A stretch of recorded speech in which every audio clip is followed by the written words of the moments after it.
O que estudar para o Enem? Como estudar para o Enem? Eu sei que essa é a dúvida de muitos de vocês e dos meus alunos também. Então nesse vídeo eu vou mostrar para vocês, galera, coisas simples, fáceis, além de te mostrar completo do edital aquilo que você precisa estudar no Enem. E esse vídeo também vai ajudar para que você não fique aí perdendo tempo estudando coisas à toa. Fica comigo nesse vídeo porque vai valer muito a pena. Olá pessoal, eu sou o professor Gleison Versosa, eu sou especialista em linguagens, eu já tive participação em bancas de concurso, eu já trabalhei em cursinho, eu tenho anos de experiência com a galera que está fazendo o Enem e sempre o pessoal que segue as minhas dicas sempre se dá bem, ok? Então calma, a primeira coisa que você tem que entender é o seguinte: o exame do Enem é um exame gigantesco, ele conta com nada mais, nada menos que 180 questões. E essas questões, como eu já falei num vídeo aqui para trás no canal, depois você vai lá e dá uma olhada, essas questões elas vão ser alteradas, meu povo e minha pova, elas vão mudar. A partir do Enem desse ano, as questões serão diferentes, vamos trabalhar com questões inéditas que o Enem nunca trabalhou. Sabe aquela coisa que acontece assim, de cair aquela questão que você estudou em sala, aquela questão que o professor deu, por nada ela tá lá na prova? Então, isso não vai mais acontecer, porque esse ano as questões serão inéditas. Isso faz parte da proposta de se fazer um novo ensino médio. Dentro desse novo ensino médio, todas as disciplinas vão ser integradas, então nesse ano já vai ter novidade, já vamos ter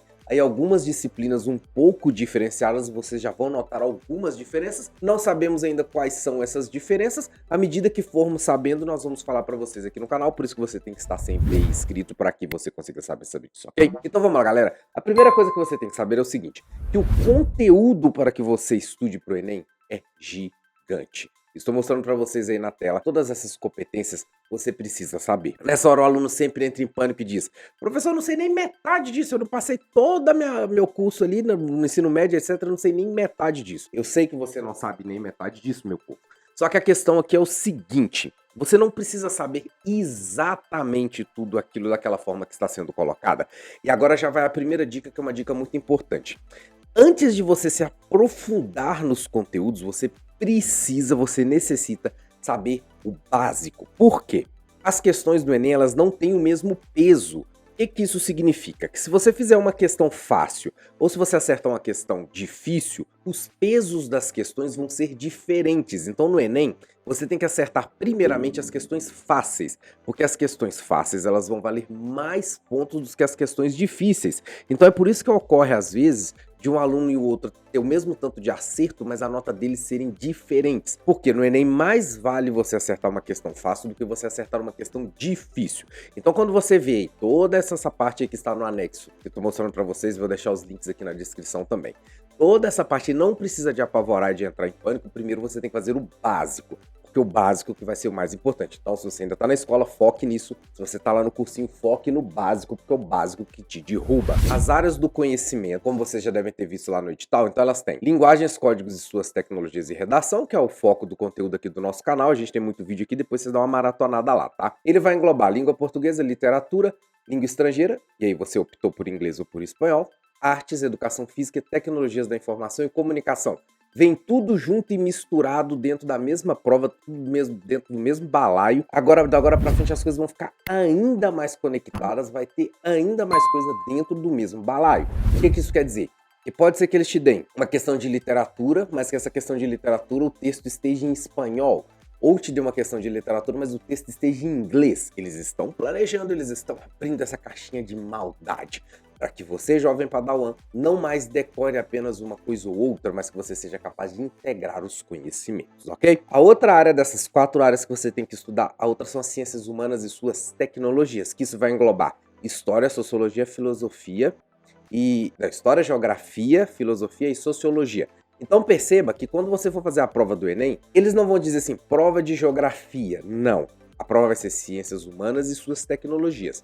Dentro dessa prova de ciências humanas e suas tecnologias, estará a prova de geografia, estará a prova de história, de sociologia, etc. E elas vão ser conectadas. Então, às vezes, você pode ter uma questão que ela aborda 3 matérias diferentes. Você pode ter uma questão que aborde 4 matérias diferentes. E isso vai impactar exatamente nessa complexidade que eu te falei. Se você dentro de uma questão que só te pede gramática, vamos supor o seguinte caso, você se depara lá com uma questão que ela só te pede algum componente de gramática, por exemplo, sei lá, verbo haver, tanto faz. E esse componente de gramática, que é uma questão só de verbo haver, você acerta. Então, se você acerta essa questão, o Enem vai entender que você entende alguma coisa sobre verbo haver, certo? Certo. Agora pense a seguinte situação. situação. Se você tem essa questão de verbo haver que só trabalha o verbo haver, mas você tem uma outra que trabalha além do verbo haver em português, o texto esteja em espanhol, por exemplo, você concorda comigo que essa segunda opção, que está o verbo haver, mas está em espanhol, ela é muito mais difícil do que só do verbo haver? Pois é. Então, se você chutou e acertou essa daqui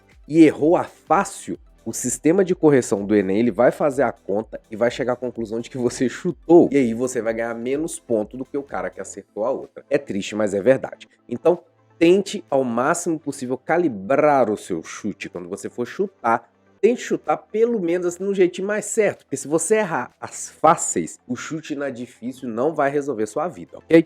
Então, continuando. Você tem a terceira prova aqui que estão te dizendo é Ciências da Natureza e suas tecnologias, a qual engloba Química, Física e Biologia. E nós temos também Matemática e suas tecnologias, e essa vai englobar só Matemática, né? Matemática é tão difícil que é basicamente só Matemática mesmo. Então o que acontece? Bate o olho na prova, o aluno já vai ficar apavorado porque ele não vai se identificar com as matérias que ele está acostumado de ver no ensino médio, que são as matérias divididas por nome.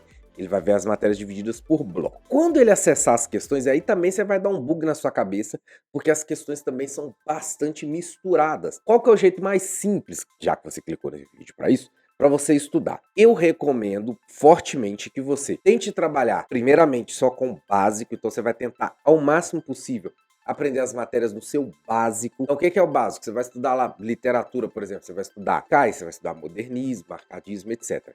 Você vai estudar redação, livros, link na descrição aí do meu livro que sempre ajuda a galera. Você vai estudar o básico, você vai estudar ali uma estrutura do texto, você vai fazer modelinho, você não vai inventar nada, porque o Enem te cobra principalmente o básico, tá? Segunda parte importante que você faça, pegue as questões anteriores, por mais que vai haver mudança, tente refazê-las, mas refazê-las de maneira consciente, não é só lá marcar um xizinho e dizer acertei ou errei. Pegue uma questão, gaste tempo com ela, igual a gente já fez em alguns vídeos aqui no canal, gaste tempo com ela sabendo por que é essa, por que não é essa, por que é essa daqui, qual conhecimento eles querem que eu descubra, porque assim você já vai se adaptar para no momento que você for fazer a prova, não vai ser um choque de você achar que é uma prova de estilo decoreba, porque a prova do Enem não é estilo decoreba. Até mesmo provas de concurso, elas costumam ser bastante decoreba, mas a prova do Enem não é assim. A prova do Enem ela requer uma capacidade muito grande de análise, então você precisa analisar as questões. E analisando as questões, obviamente, você vai precisar analisar ali cada ponto, analisar cada questão que te dão como possibilidade, e aí o trabalho que você vai ter que fazer vai ser conectar todo esse conhecimento, ok? Então por hoje ficamos por aqui, pessoal. Não se esqueça de dar aquela maratonada aqui nos vídeos que a gente tem. Ficamos por aqui, até mais. Fui!